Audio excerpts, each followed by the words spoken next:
19th, 2014. Okay, good morning, everybody.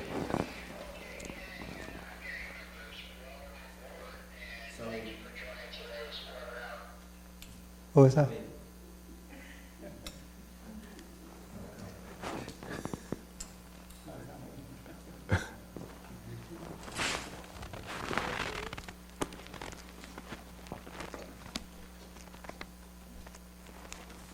Okay, so today we're taking the Ānāpānasati Sutta.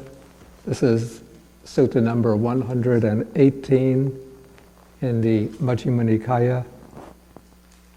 And the title Ānāpānasati means, of course, mindfulness of breathing.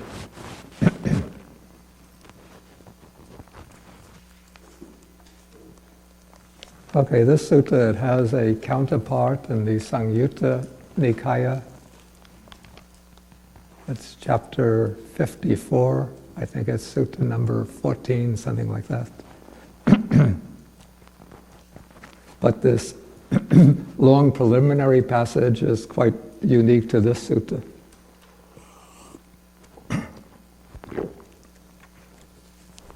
And it seems that the preliminary passage has been inserted here in order to give special emphasis to the importance of mindfulness of breathing.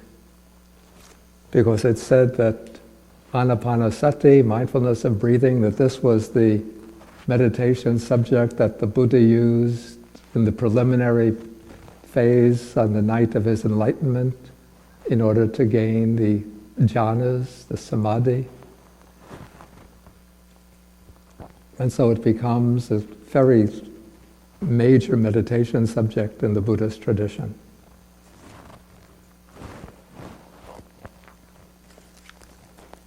And often it's taught to beginning meditators when somebody just becomes interested in meditation and wants to learn how to meditate. Usually we teach mindfulness of breathing, but actually if you've been practicing this for a while, you know it's actually one of the more difficult meditation subjects.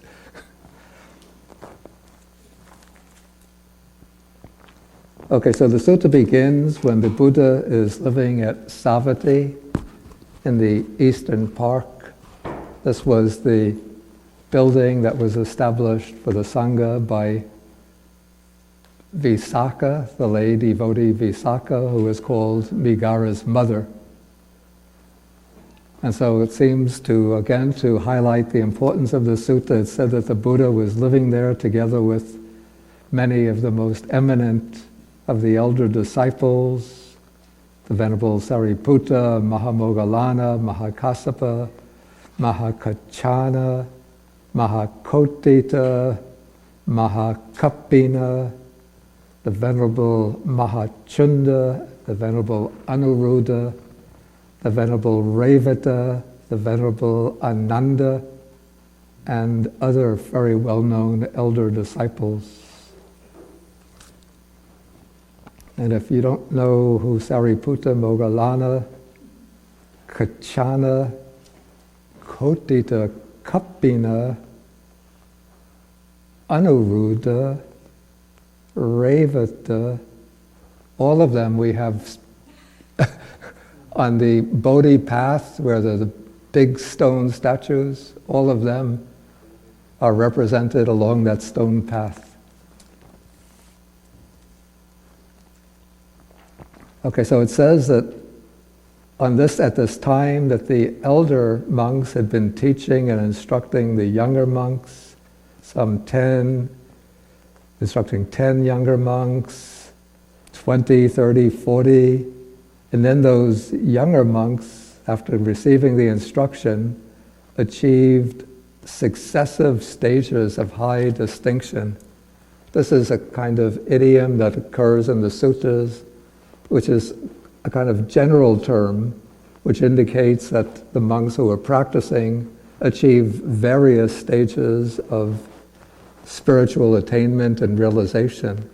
It could be either achieving the first jhana, second jhana, third jhana, fourth jhana, or they could have achieved the formless meditations.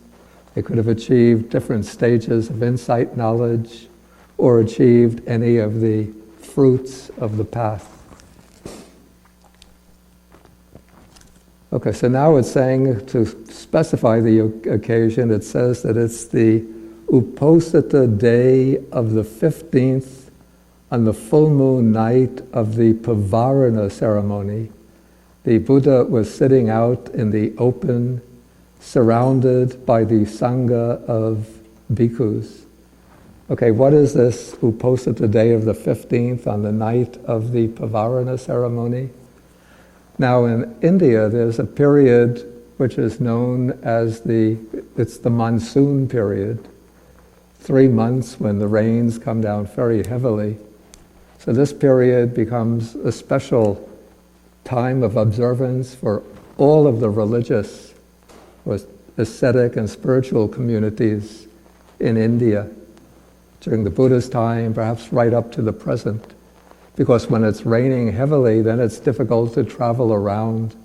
So it becomes the established practice amongst the ascetic communities, for the ascetics, the monks, the sadhus, to spend that 3-month period during the heavy rains in a retreat.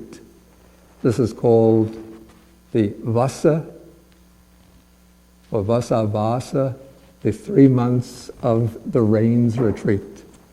Usually this will take place, according to the Buddhist determination, it takes place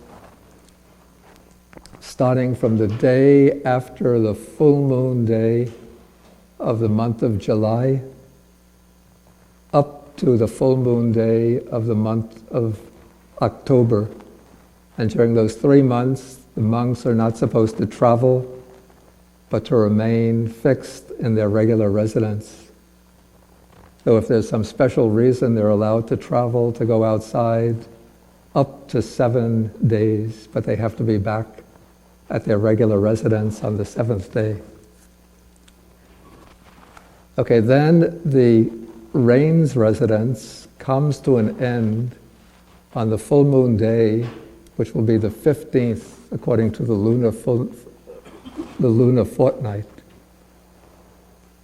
In the lunar fortnight, one counts usually one fortnight of 15 days. Most of the time, the other fortnight has 15 days, but in order to make the year balance out, some of them have 14 days. So you get months of 30 days, months of 29 days. Then on the last day of the rains retreat, which is the 15th, the full moon night, all of the monks come together in a ceremony which is called the Pavarana ceremony.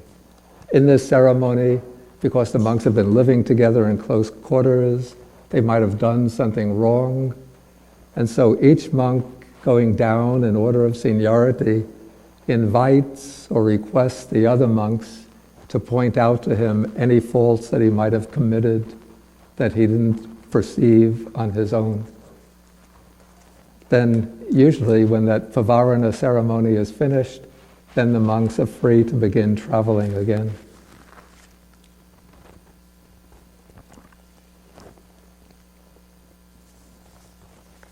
Okay, so this is the 15th day of that lunar fortnight. It's the last day of the rains retreat.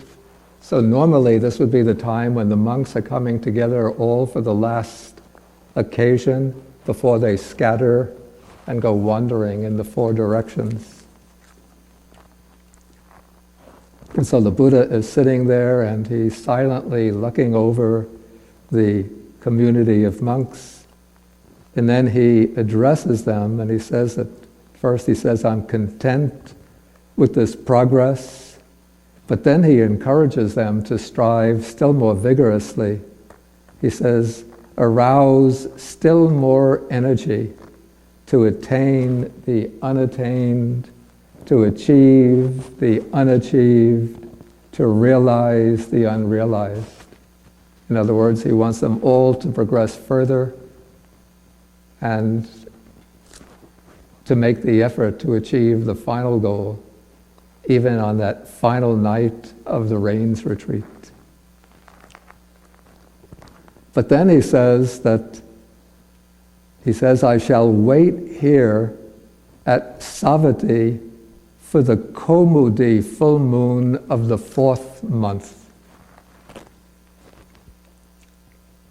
That is, normally, after the 3rd month, the Buddha himself would set out wandering, but he wants to give an opportunity, it seems this is his reason, for the monks to stay put, not to go wandering, and to give the opportunity for monks from the outside who have been spending the rains retreat in other places to come to Savatthi in order to see the Buddha during this last month before the Buddha starts wandering.